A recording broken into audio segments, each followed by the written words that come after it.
มื้อนี้สิมาสอนทำให้ตายของตัวละครที่ชื่อว่าโมกุลเนาะหรือว่าโกคูเกมของ Dragon Ball Z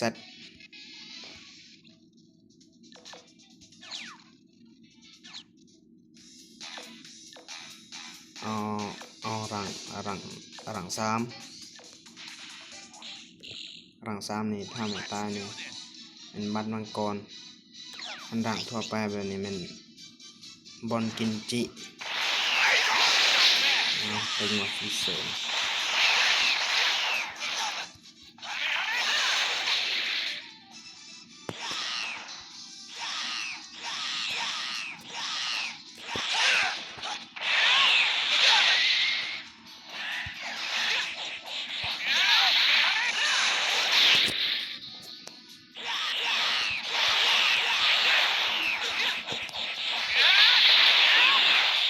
แปลงร่างก่อนมัดมังกร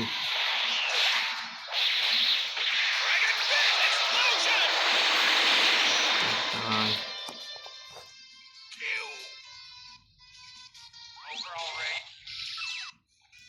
ทรัง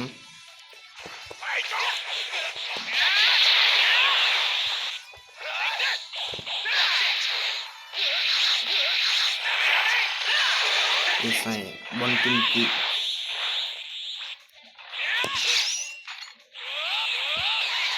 อ้าวทำให้ตายคู่อ่ะตายแน่โอ้เกินมันเอาก่อน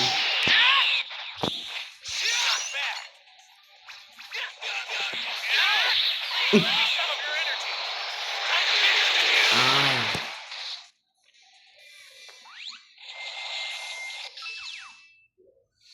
สิใส่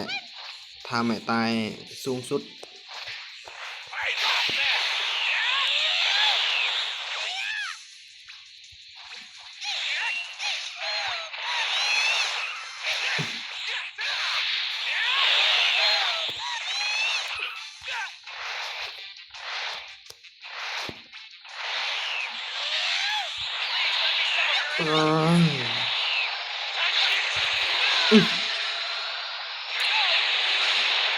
เกือบตาย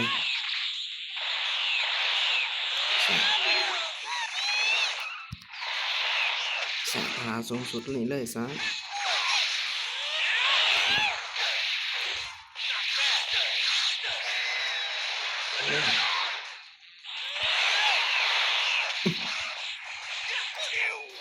โอ้จอมันบุตุ๋ยนี่ตึงว่ะ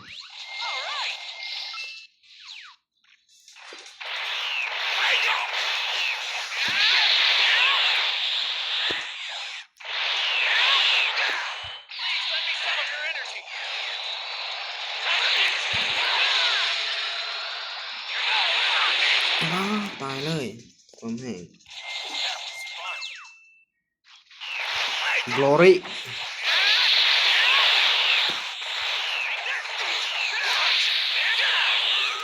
แปลงร่างโอ้โหท่านแปลงร่างโอ้มึงเฮ็ดกูเจ็บแสบเลยนะโปรรี่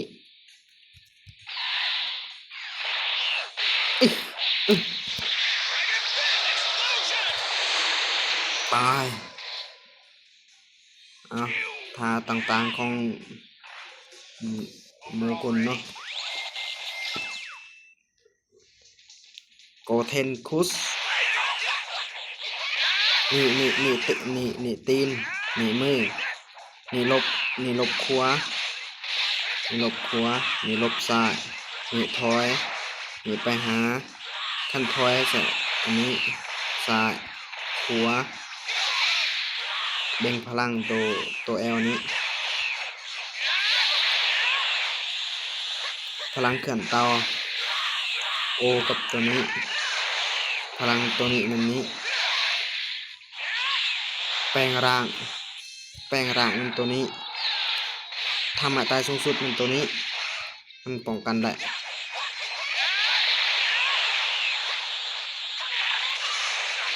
วิธีการนำเนาะ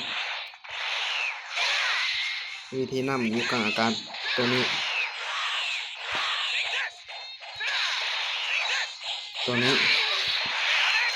สาม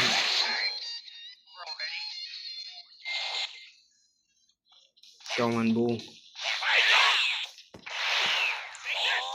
นี่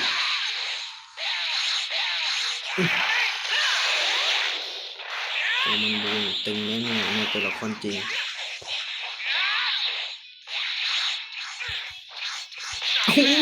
สลับกันว่ะตึงว่ะเจอเขื่อนเตาขอให้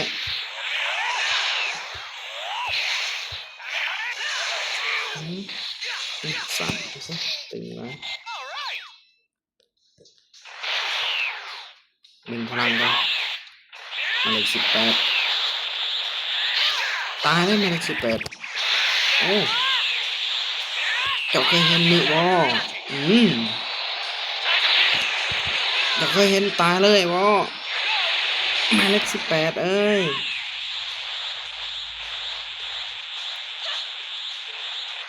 เขื่อนเตาอ้าวอันนี้ฉัน